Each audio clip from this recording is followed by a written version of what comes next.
Well, it's so good to have you on the show today. How are you doing, my friend? I'm good, Keith. It's a pleasure. I'm glad. So I like to ask my guests a good question to kind of get us warmed up a little bit. Give me the best piece of advice you've ever received. So this is a great question, right? And I think the best piece of advice I've ever received is if I'm happy and healthy, I'm extremely wealthy. Yeah, Okay. yeah. And I'm going to add to that as well. I'm going to add one other element to that. The other piece of advice I received is that, or I heard, is that I don't know what the answer, or what the key to success is, but the key to failure is trying to please everybody. I like There you that. go. Yeah. I won't tell you who actually said it because then nobody will like me, right? There you go. Let's keep that secret. Yeah, They have to, yeah, yeah. they have to I'll tell you Google. They have to offline. Google it. I'll I tell tell you you. offline. But it's true. I'm always curious. People like yourself. We don't get to where we are by ourselves. There are Mm, people in our lives who have been really impactful for us, influential for us. Who are mm. some people that you can stop and just kind of give a shout out to thank them for being an inspiration in your life? Well, they're not all here. In fact, the first three that come to mind aren't here. But Martin Luther King, right? Mm, Malcolm X, Nelson Mandela. These are three people. I know. Sorry, they're all men, but what can you do? right. JFK. These are all people that have influenced me in some way or whatever. My higher self, God. Right. These are people that have influenced me. Or one isn't a person, but that have influenced me. And of course, my mother and father. My mother, who's passed, and my father, who's here. Oh, that's powerful. I love that. Yeah. So I'm always curious for my guests to talk about their journey. Tell me about your journey and the lessons you learned along the way. Yeah, look, so my journey, look, over the last 23 years, I'm in my 23rd year, I've been in consulting and I've learned a lot of lessons. And I've learned numerous lessons about human beings and the way that we interact and the fact that we all have more similarities than we have differences. Um, in relation to the kind of topic that we're talking about now, um, as a consultant, I was on the receiving end of all forms of bias, but particularly racial bias. Or sorry, I observed racial bias, right?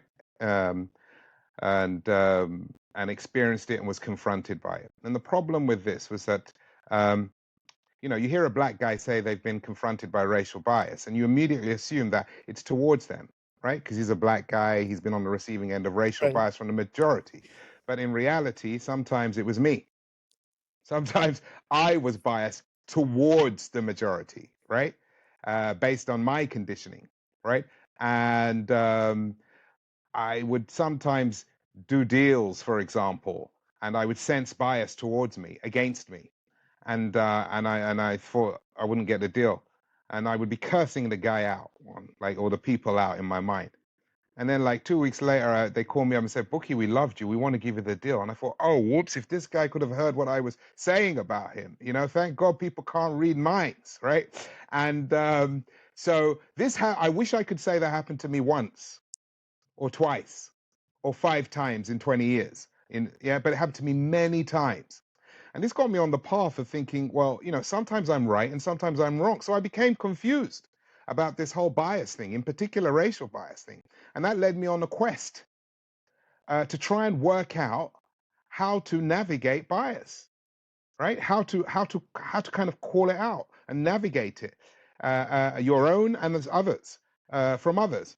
And because I had this confusion and this understanding, this lack of understanding of the problem, I came up with a methodology which was called "I Don't Understand," which is the title of my book. And That's very insightful. yeah, yeah. And I was just going to So, say, yeah, sorry, go on. no, I'm just curious that you said something I think that most people who are like ourselves, we don't acknowledge our own bias. We always like to say other people are biased toward us. So Hmm. how did you deal with the reality that you come with a bias yourself? Because that had to be all. I know for myself, it's a hard thing to Mm. realize that, I may be the problem. It's easier to say that other guy is a Mm. problem, Yeah. but Yeah. how do you deal with the fact that you also come with a problem? Well, I've got good news, bad news, and good news, right? Right? The good news is if you recognize that you could be the problem, you're better off, right? The bad news is it's not always that self-evident. But the good news is that my methodology helps you navigate both your bias and the other person's bias in the moment. So I think, accepting the multi-directional nature of workplace bias is the key to navigating it in yourself and others. So you have to accept it. The problem is that not many of us accept the multidirectional nature. So the majority don't accept the multidirectional or don't want to talk about the multidirectional nature because they don't want to seem unsympathetic to the equality cause. Minorities don't want to talk about or accept or acknowledge the multi-directional nature because they're too caught up in pain and retribution, right? Based on what's happened in history to themselves or in wider history. And so what happens is that we're living in this kind of trance where we don't acknowledge the reality of what's happening. And so whenever we sense bias, you see, when we sense bias towards us, or when we sense bias, we're always right. We're always right. So if you were my boss, right, Keith, and you were part of the majority, and you were a white, middle class, heterosexual male, right? Right? That's typically the perpetrator, the traditional perpetrator of bias, right? And I sensed bias, right, based on a decision that you made in relation to me for whatever reason, right? It will be usually unfavorable, right? Or what I sense to be unfavorable, right? I'm right. I'm absolutely 100% right. But the problem is, and this is where people get mixed up, I'm sensing bias, but I could be sensing my own bias, not their bias. You see? And the problem is that we think we're right. We engage in what we describe as sensed certainty. So if you're my boss and you're a member of the majority and I sense bias from you, I think I'm definitely right because that's it. This was a biased decision. But actually, I could be wrong. And when I'm wrong, that's a misinterpretation. So the question then becomes, well, what's my misinterpretation based on? My misinterpretation is based on hearsay in my community, a wider narrative about the majority, and maybe something that's happened to me in the past, right? So I shortcut to that, and that becomes my bias. So I can be biased just as much as the majority can be biased. So to answer your question, um, in terms of how I think we need to recognize the multidirectional nature of bias before we can look to even come to terms with how to address it. And this is one of the biggest problems that we have today as far as workplace bias is concerned. Just that I think we don't hear much of in our conversations, especially about bias in the workplace. We only Mm. hear one side as the other person's problem, and they need to solve their problems. And once we solve their Mm. problems, then we can move forward. And so Yeah, we never want to address the fact that I do have some issues that I'm bringing to this conversation, to this yeah. to this conflict. And so we, Oh. like you and I joked before we got on, Mm. that we both have a Nigerian background. Yeah, You're in London, I'm in America, and we yeah. joke that either we're cousins or you may have sold me into slavery. Yeah. but but we don't have those honest conversations, and so we Yeah, just we just ignore the bigger picture, the bigger problem, and we never get back to why do we have a conflict, why is there yeah, tension here. And so if we yeah. never address the tension and say what am I bringing to this tension, we can never solve our problems. I think you're absolutely correct. I think you're absolutely correct. And I think you touched on a very good point there, right? And this is the biggest problem in terms of addressing underrepresentation, right? In America today, underrepresentation of minorities. You know, I'm going to talk from a black perspective, but you can cut across all the minorities. In fact, I will cut into some of the other minorities as well. But just initially, let's just talk from a black perspective. One of the biggest problems today is this subscript, you know, is this seeing unconscious bias, workplace bias in the workplace, unconscious bias in the workplace as a one-way street, as unidirectional. It's not unidirectional. It's not one way. It's multi-directional. And the problem is that there is a discomfort on both sides, right, in accepting the multidirectional nature. Because people think, oh, if you accept the multidirectional nature, you're kind of letting somebody off the hook, right? It's not about letting people off the hook. It's about, as you'll see, hopefully, as we talk, right? If you want to actively navigate the bias that leads to underrepresentation in the workplace, right? You need to accept its multidirectional nature. If you don't accept its multidirectional nature, you'll subscribe to what I describe as the guilty perpetrator, hapless victim model. This is this one-way street view of bias, which says that there are these people here there are people here who walk and talk a certain way, look a certain way, walk and talk a certain way. They are the guilty perpetrator. And there are these people over here who look a certain way, walk and talk a certain way. They are the hapless victim of bias from those guilty perpetrators, right? And this is a one-way street view. But when it comes to, you know, you could argue that outside of the workplace, right? But in the workplace, it's a two-way street. You know, if I misinterpret, and I can misinterpret bias, right? Your decision as a majority leader towards me, as driven by unconscious bias, the question always has to be, what is that misinterpretation based on? And it's based on my past experience, hearsay, and a wider narrative, which I anchor to, which is my bias. So I become the perpetrator, and the majority becomes the victim, right? And so if I can understand that, if we can buy into that, then there's good news. Because when you can buy into that, whenever you sense bias from someone, right, you'll always allow for your misinterpretation that you could misinterpret. And if you can allow from your misinterpretation, I can show you how to navigate it. I was having a discussion on the BBC. I don't know if you know the BBC. You have the BBC in the States, right? British Yep. Broadcasting Corporation, right? Hmm. BBC News. I was Yep. doing an interview there, and I was telling the interviewer, I can help you. I can show you how to navigate workplace bias, any form of workplace bias. But I can't show you unless you accept its multidirectional nature. We have to accept that. If you don't accept that, right, you're saying that we're different, right? You're buying into exclusion, right? You're saying that these people over here are the problem and they need to get together and sort it out. But when you're doing that, you're excluding the people that are on the receiving end of bias more than anybody else, which are the minorities.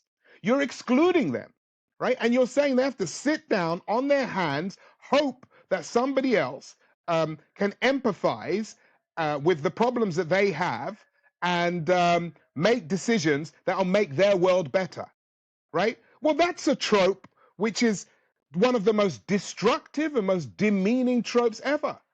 Saying that minorities, whoever they are, I'll talk from a black perspective, but it could be women, it could be people with disabilities, it could be based on socioeconomic background, I could go on, right? It could be based on thinking pattern, neurothinking, it could be made based on many different things, right? It's saying that these people, those people are hapless victims and they have no say-so in the process of their progression. So they have to rely on other people for their advancement. And this is what diversity, equity, and inclusion, when it comes to navigating unconscious bias in the workplace, has been based on for the last 50 years. And let's have a look at some of the figures. Well, let's see if it's working. The unidirectional approach. Is it working?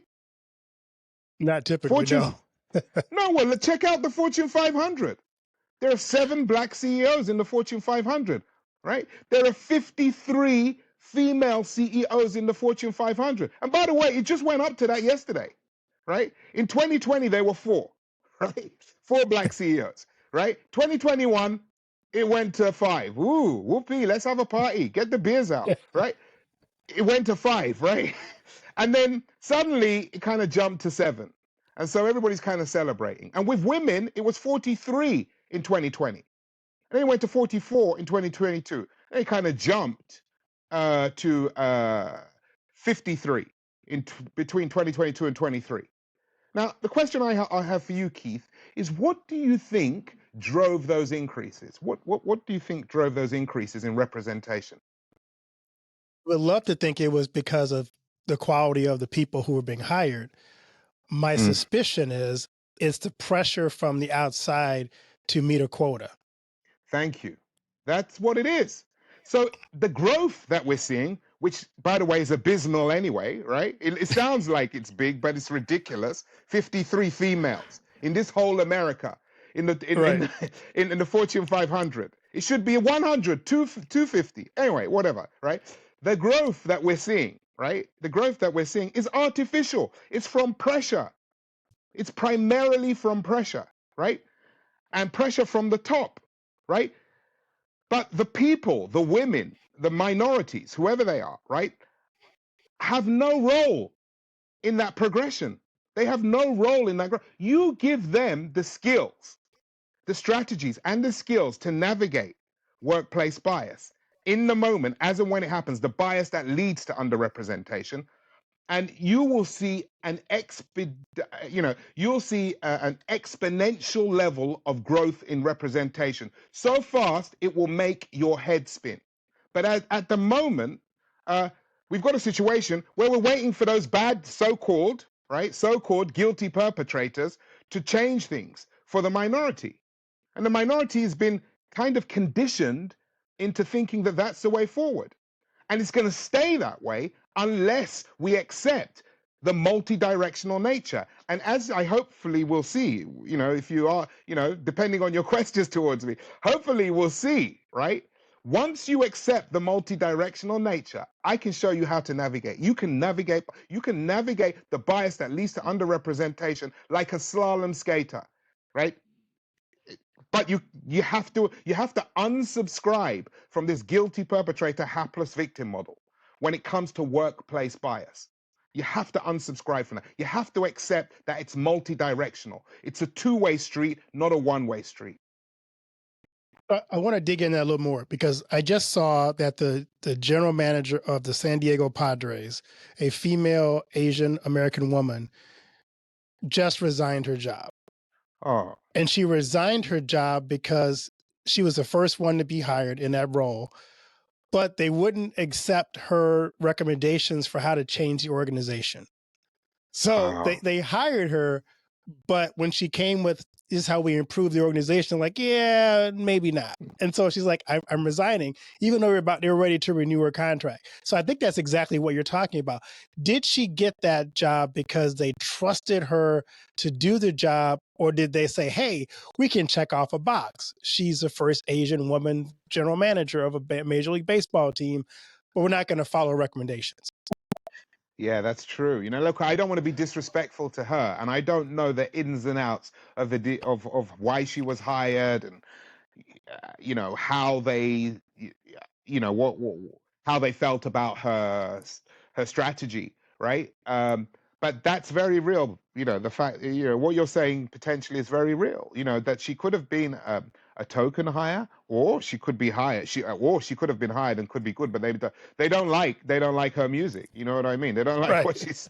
Sometimes to get better, you got to take a bitter pill. And not everybody wants to take that bitter pill, so we don't really know, but that is definitely something that's there. That's definitely a potential that potentially it could be that the issue that she was the wrong person and came up with the wrong strategies. We don't know, but Right.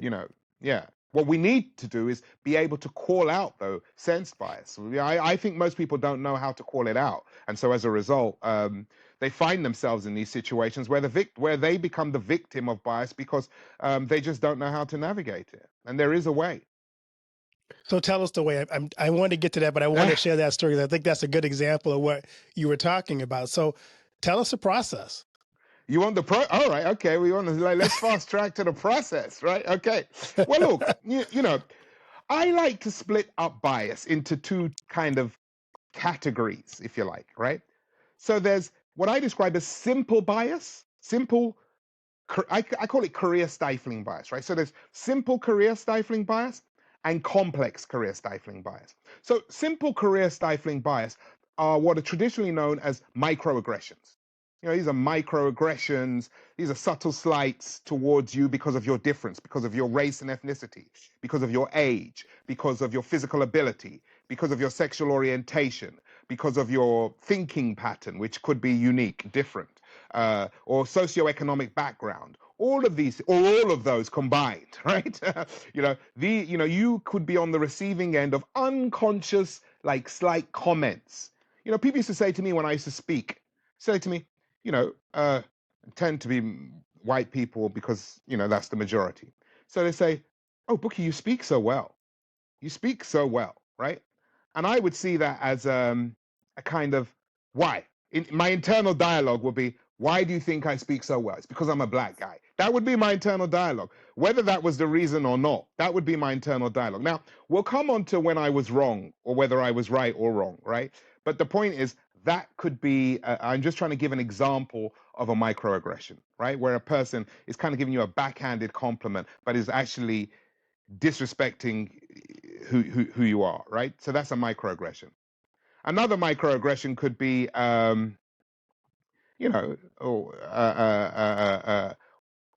towards a person with a disability, constantly trying to push them around and making sure they're okay. So a person who maybe is wheelchair bound, every minute trying to push them around. That's a kind of microaggression too. It's saying that you need my help, you can't help yourself, type of thing. So that could be seen as a microaggression. These are all forms of microaggressions, right? Or you look exotic. Sometimes, I mean, nobody ever says that to me yet. I'm still waiting, right? These are all kind of microaggressions, and I could go through tons of them, right? Right? So that's simple bias, simple career stifling bias.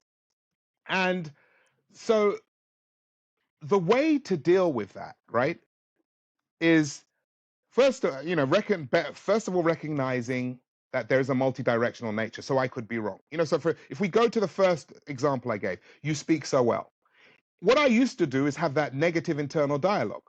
But then I decided, well, I used to get confused. I used to think, well, actually, maybe this person just thought I speak well compared to the last speaker they saw, right? So why should I be hung up about it? But then sometimes I think, nah, there was something there. So this would confuse me. And it was always in the morning. So it would ruin my lunch, right? And lunch is way too important to be ruined. So I thought, I've got to work out a way of dealing with this. So instead of getting the whole dialogue inside me and, negative dialogue and circular negative thinking, I decided the next time I hear anything like that, I'm going to respond. So the way that I respond is this. I give the person the benefit of the doubt. So assume that the person's coming from a good place, right? Or if they're not, or if it's, that they're not consciously coming from a bad place, assume that they're coming from a good place, but lightly recondition them. So if a person says, you speak so well, right? Instead of having that negative internal dialogue that I had, just simply say, well, thanks. So do you. And then just move on and enjoy your lunch, right? Or if you want to increase the level of reconditioning, so I call this semi-reconditioning. The person says, oh, you speak so well. Just say, thanks. You sound surprised. And then move on and enjoy your lunch. And it gives them something to think about. You don't have to sit there, get upset like I used to do and ruin my day. So that would be how to deal with kind of microaggressions, what is commonly known as microaggressions. Give the person the benefit of the doubt, recondition, light recondition, usually humorous, but a light reconditioning, and then move on, enjoy your lunch. A person says to you, where are you from? And I say, I'm from New York. And I say, no, but where are you really from? Right? Right? Just say, there are many ways in which you could deal with that. You could just say, well, I'm glad you're interested. Sounds a bit exclusionary, but I'm actually from New York. And then move on and enjoy your lunch. You don't need to get into it. then they'll be thinking exclusionary. Why is he thinking I'm exclusionary? And then like give them something to think about and move on and enjoy your lunch. So that's how I deal with microaggressions. Other schools of thought will tell you, oh yeah, that's, they tell you to like, they have a schoolboy policy or schoolgirl policy where they say things like, oh yeah, that's not really in tune with our corporate culture. That's like, the headmaster doesn't like you saying that. That's ridiculous. Don't say that. Just give it back in a light, small way, move on and enjoy your lunch. So that's how you deal with microaggressions, simple bias. Now, complex bias, right? Complex career stifling bias. This is the stuff in between. This is the stuff that's, I believe, is more contributing to underrepresentation, right? And here we need a different approach, right? So I think there are 4 key steps that you need to follow, right? So step one, this is what's hard for a lot of people to do, right? Is set your mindset. Set your mindset. That is, leave your baggage at the door, or leave your luggage in the lobby. Leave your luggage in the lobby. Now, what do I mean by that, right? Baggage that you have every right to be carrying. So racial bias baggage, gender bias baggage, sexual orientation baggage, age baggage, right? All of these types of baggage, right? Based on what you can see around you, based on the representation in your company, based on the representation in your sector, it actually makes sense for you to have this suspicion and baggage, but you got to drop it. If you like, pick it up on the way out, but you need to, the minute you sense bias, you need to drop that. So the question then becomes, Keith, why? Why do you think I'm suggesting you need to drop that baggage? Well, because what I've seen happen when you don't drop that baggage is you bring that baggage into the conversation, and whether it's true or not, you've now opened that luggage up in front of the person you're talking to, and you've exposed that. So now they're dealing with your luggage and your baggage as well. Yeah, I think so. That's very astute of you. I kind of agree. I definitely agree with that. And there are many reasons, but that's a big one. There are many reasons why you need to leave your luggage in the lobby. But the reason I think, as far as our process is concerned, it's the only way that you can get to step 2. It's the only way. So the question then becomes, well, what is step 2? Well, step 2 is give everybody the benefit of the doubt. Give everybody the benefit of the doubt. But you can't give everybody the benefit of the doubt if you've got baggage. Does that make sense? You can't possibly do that. It's like, have you seen Karate Kid? Did you see the film Karate Kid? The original, right? Yes, Mr. Miyagi. I've seen both. Yeah. Right, yeah. I've seen both. They were both good, which is rare, right? Both were good, right? So anyway, right? So yeah, Mr. Miyagi, Daniel, his protege, right? At his last fight, Mr. Miyagi says to him, Daniel, empty your head. Because Daniel's thinking about the bullying and he's scared. He's in the final fight and he's scared. He's been bullied and he's scared and he doesn't know what's going to happen. He doesn't know how he can handle it. And Mr. Miyagi says, empty your head. Empty your head. Why is he saying he should empty his head? The reason he's saying that is because so that he can have clarity. And it's exactly the same when you sense bias. You need clarity because that baggage impairs your wisdom. It impairs your vision and it impairs your wisdom, right? When you're carrying that. So you need to drop it like a bad habit in the moment, right? In the moment, you need to drop it. And that will allow you to go to step 2, which is to give the person the benefit of the doubt. So we've looked at 2 steps. Step 1, right, is set your mindset. Step 2, right, is give the person the benefit of the doubt. But here's the rub. Call them out anyway. So you call them out anyway. You give the person the benefit of the doubt, but call them out anyway. So that's step 3. That moves you on to step 3. How do you call them out? How could you, when I'm doing workshops, people say to me, or just talks, people say to me, yeah, but how could you give a person the benefit of the doubt and call them out? Well, the way to give a person the benefit of the doubt and call them out is to simply say, I don't understand. The 3 most powerful words in the English language. Tell them you don't understand. It's the purest, it's the most unscathed place you can come from. So when you sense bias towards you, maybe you're not put on a short list for a promotion, right? Instead of bringing your baggage, just tell them you don't understand. It's the purest, we call this engaging in dispassionate developmental inquiry, right? And when you turn those 3 powerful words into a question, that is, I don't understand, like that, what happens is that there's even more good news, Keith, right? There's more good news. When you turn that into a question, you invoke the person's natural instinct to give direction. That is, the person will say, well, what don't you understand? Right? Or they'll say, let me show you. And now you're into an otherwise sticky conversation about bias that you wouldn't have been able to get into prior to that, right? And the key is to just maintain dispassionate developmental inquiry. Stay on that I don't understand type of questioning. And what you're going to find is one of two things is going to is going to happen. Either the bias towards you will call itself out. So you don't need to say you gave the job to her, but you didn't give it to me. Because when you engage in dispassionate developmental inquiry, it unearths that effortlessly. So it actually becomes clear to the other person, right? And remember, we're talking about unconscious bias. We're not talking about bad people. We're talking about conditioned thinking, which makes people do things, put people into groups and behave to them in a certain way, right? Which is can stifle their career. It's unconscious. So when you engage in dispassionate developmental inquiry, I don't understand type questioning, you actually unearth collaboratively with the other person the issue. But here's the point, Keith, right? You can unearth bias towards you, but you can also unearth your bias towards them, right? Because there are two forms of Yes. there are two forms of bias. There are two forms of bias, Keith. There's directional bias, that's towards you. That's the one that we all know.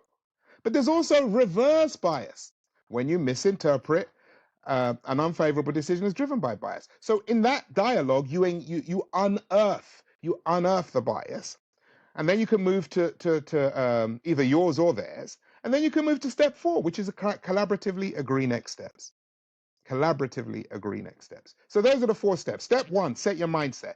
Step 2, give the person the benefit of the doubt, but call them out anyway. How do you call them out? Step 3, simply say, I don't understand, or engage in dispassionate developmental inquiry, right? DDE.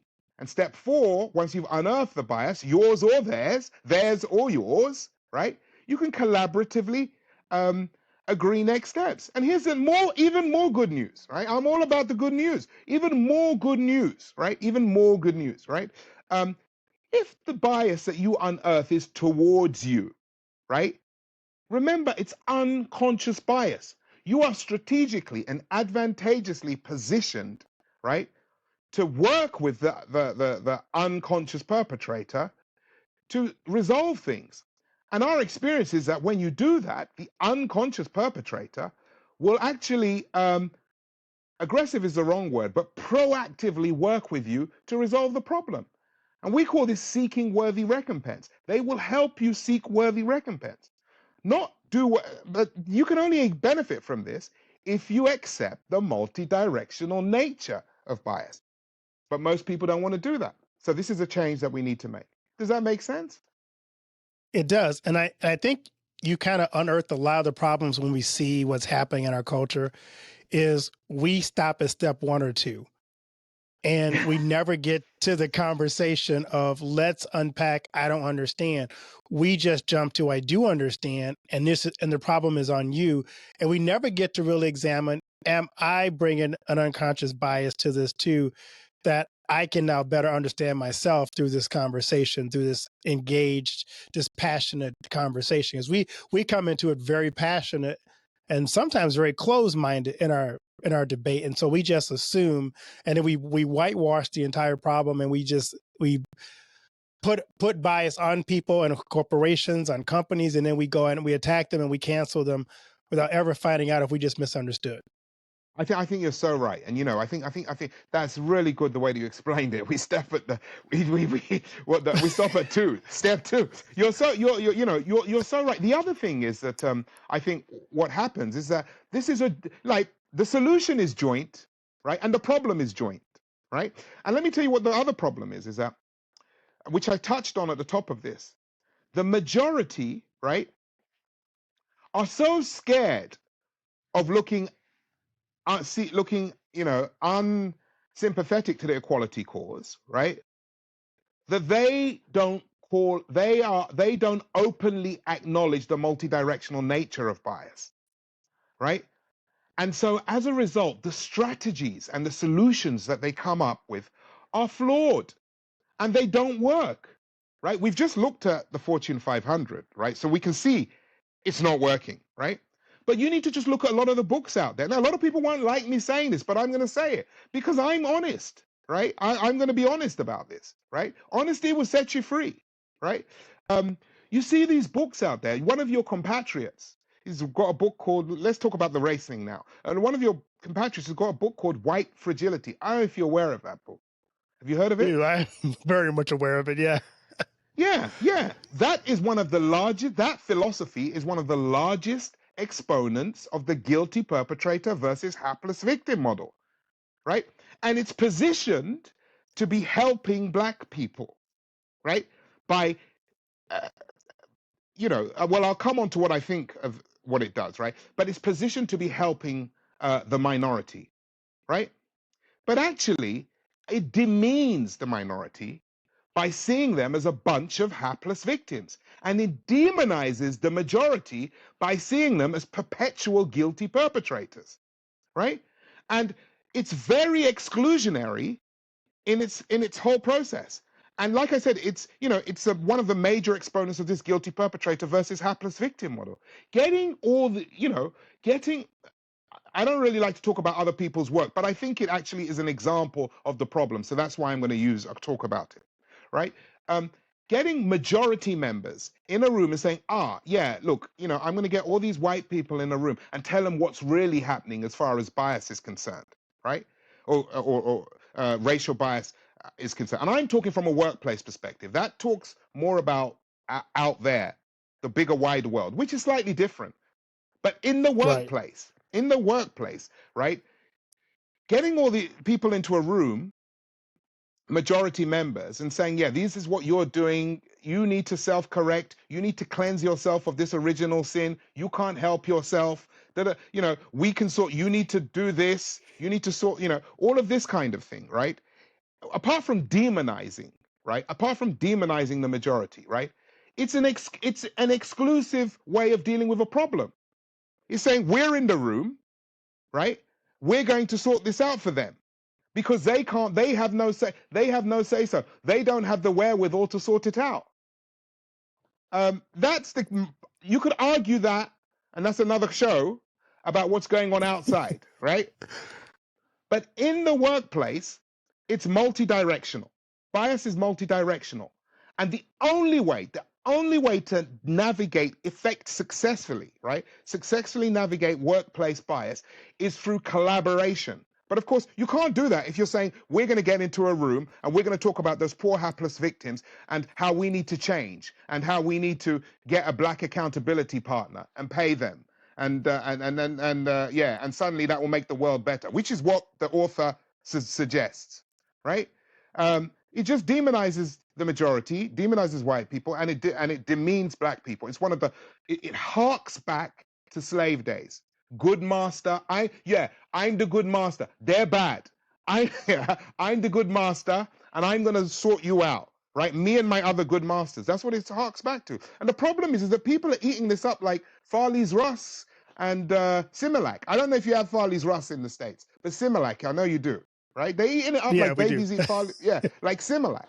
Like, check my fragility. There's nothing to check. Nobody, no white person is more fragile than I am.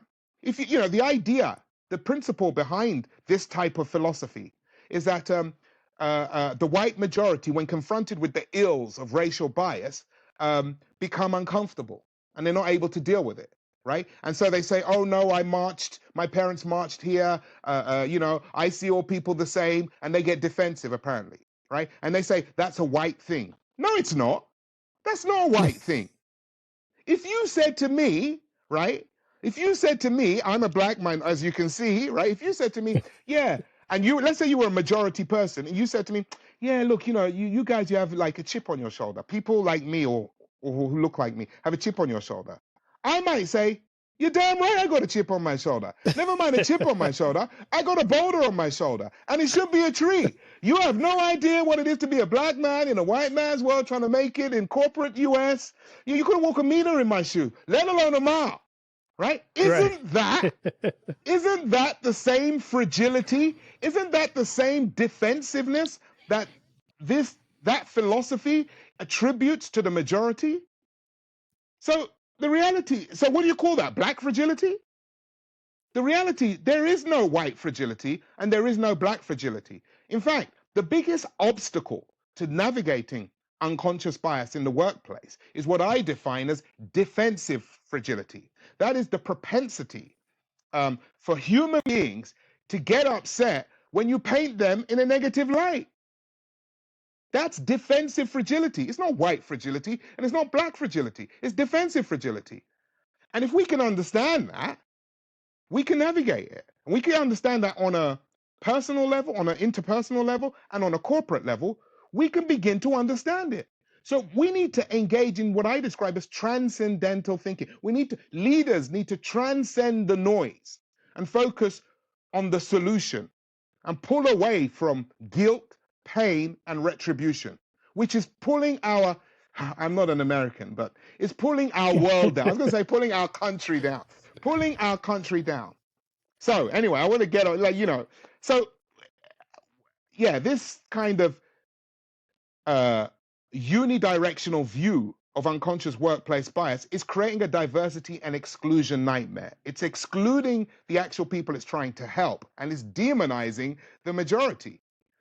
If we accept that unconscious bias in the workplace is a two-way street, then we have to collaboratively sort it out. And what we're saying, when you accept the multidirectional nature, when you accept it, that it's a two-way street, you begin to realize that we're actually all the same. And wouldn't that be a great world if we all just accepted that we're all the same? What you just said, I think, helps my audience, because I know a lot of people listen to this audience who are white, who have felt that white fragility kind of shoved on them since really the beginning of this pandemic and the whole George Floyd thing, because I think it kind of grew up and took feet in life during that time. But you and I agree on this. It's like we are not helping the discussion by making people feel fragile because they're being confronted with things that are far beyond their control. But what you're offering is so much more powerful, because we can actually begin to have the conversation and solve the unbiases that we have by asking by following that simple 4-step process. I love the I don't understand part. I would love for your book to be more popular than White Fragility, because I think it offers so much more. You and me both. You and me both. And I look, White Fragility. I don't. And there's not just that book. There's others. I don't want to upset people, but you got to break. You can't make a scrambled egg unless you crack some whatever shell, whatever it is, right? But crack some eggs, right? Yeah. But there's others. And the mistake that they're making, right, is that what they do is conflate solutions for wider bias out there, for racism and for misogyny and all of the homophobia and whatever, outside of the workplace, right? They conflate the solutions for that with solutions for workplace bias, for bias in the workplace, right? But actually, there are similarities, but they're different. You see, if I'm on the receiving end of racism, let's say I'm attacked verbally or physically, right? Or misogyny, right? Or any other kind of crime towards the outside, my options are limited. I can report to the police, right? Sometimes, arguably that could be the perpetrator of the racism, some would say, right? I can get my representative to bring it up, right? And lobby for me. I can physically get into an altercation, or I can kind of run away and protest in peace. That's basically, or seek legal redress. Those are the solutions I can have to deal with, like racism and things like that outside. But in the workplace, it's different. In the workplace, there's an ocean of opportunity, which comes from dialogue, right? Which is available to us. But the problem with people like holding that philosophy of white fragility, which I call the guilty perpetrator versus hapless victim model, is I call it in my book, I describe it as the out there in here model. They're using those solutions to address here. Those solutions start and end with the with authority, leaders in authority. But I'm saying that you and I can be empowered with the skill to navigate bias that we sense in the moment in the workplace. You don't need to go and no one's going to attack you. You're not getting shot at work. It doesn't happen. And when it does happen, that's why it's on the news, right? Because it doesn't happen, right? So you've got this ocean of opportunity through dialogue. But of course, you're never going to see that. You're never going to see that you can do that if you're subscribed to the guilty perpetrator versus hapless victim model. That is one-way street views of workplace bias. So we need to unsubscribe from that. And that's what my book's all about. If we can unsubscribe from that one-way street view, right? We can navigate bias at a high level and navigate workplace bias, the workplace bias that leads to underrepresentation. And suddenly you'll see exponential growth in terms of representation in senior roles, which is driven by the people who are actually in the minority and the majority leaders, as opposed to the one-way view, which is in place at the moment, where solutions start and end with senior leadership. I love it. So the name of your book, again, for those who've heard us talking a lot about it, is I Don't Understand: Navigating Unconscious Bias in the Workplace. I see what you have created here, even though it's about the workplace. There's so much wider conversation of what you have as basic principles that I see applying broadly across society, not just in the workplace. I mean, if we took this same philosophy into our everyday conversations, it could be revolutionary in how we deal with some of the racial issues in our countries. So yeah, I commend you to even think about, taking this and saying, how do I convert this to kind of be the counter to the white fragility movement? Because I think my goal in this podcast, Building Bridges, is how do we begin to have these type of conversations? Because this is what we need as a society to get beyond judging each other based on our outward appearance and looking at the fact that we all start from the same place and we're much more alike than we are separate. Of course, yeah, we're totally alike. I think we're exactly the same. Unfortunately, certain elements of us have received in the last maybe 400 years or so have received the wrong end of bias. But what we have to recognize, and a lot of people don't like this, is that the issues that drive that are common to all of us. And if they're common to all of us, and this is really important, if they're common to all of us, then we collaboratively can sort it out. But if we keep saying that there's a guilty perpetrator and a hapless victim, then we will always subscribe to a solution, to subscribe to the problem, not the solution. That's, yeah. Right. I love this conversation. I'd love to have you come back and talk more, but I also want to respect your time. But I want to ask you this as we kind of wrap this up. As you think about your legacy, what do you want your legacy to be?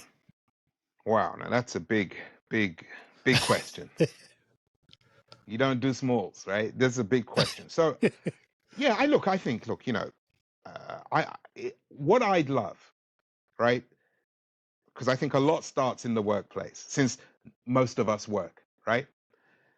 I would love for everybody to accept the multidirectional nature of workplace bias. If I could get everybody to accept the multidirectional nature of workplace bias, let's say let's say you're a majority leader, right? And I'm a minority.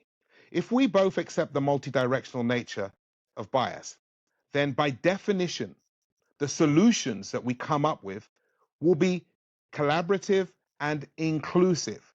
So accepting the multidirectional nature of bias means fully and wholly buying into inclusion. So if my legacy is that people accept the multidirectional nature of workplace bias in the moment, then I think I would have done a good thing.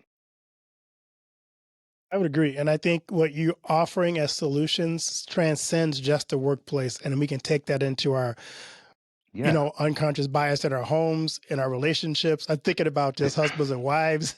Yeah. I mean, it's so much bigger than just the workplace. But if we can just get the concept down, and we have the conversation and realize that we bring our own unconscious bias to that conversation, we begin to look at people differently, treat them Yeah, differently, and listen. I think the most important thing is to listen and to yeah, and to have the curiosity. I love to say the curiosity to ask the why question. exactly, exactly. I couldn't agree more, Keith. I couldn't agree more. So, where can people find your book, and where can they connect with you on social media? Yeah, so look, like I'm on LinkedIn, so you can link me there. BUKI Mosaku. Or you can go to my site, bukimosaku.com, right? And also on Amazon, right? On Amazon and all the retailers out there, we're there. And we're an American publisher, so you can Business Expert Press, so you can get it. Also, if you're from an organization, I have a test called the Mosaku's Bias Navigation Test at navigatingbias.com. And I would encourage everybody to take that test because it shows you how you, on a personal level and a corporate level, look at unconscious bias in the workplace, but generally. And it shows you, it gives you a roadmap for navigating it more effectively based on your perspective at the moment. So, bukimasaku.com or navigatingbias.com. And of course, I'm on LinkedIn and all the other social medias as well. Really appreciate this conversation. It's been a blessing to me to have this talk with you, and I'd love to have Uh, you back on and talk some more because I think we just basically just scratched the surface for a much deeper conversation. But I really appreciate what you're doing, and I hope your book becomes a New York Times bestseller. from your lips to God's ears. Thank you, Keith. And it's been such a pleasure for me. I've been, waiting for a long time for our chat. So, I'm really grateful that it's happened. And I hope, anybody out there, I'd love to hear your views as well, So, yeah. Let's, if we can, Yeah, my mother, late mother, used to say, little drops make the mighty ocean. She used to quote that. And it's so true. If one person changes as a result of this, we've done a great thing. yeah. Thank you so much, and blessings on the work you're doing. Thank you. Thank you, Keith. It's been a pleasure.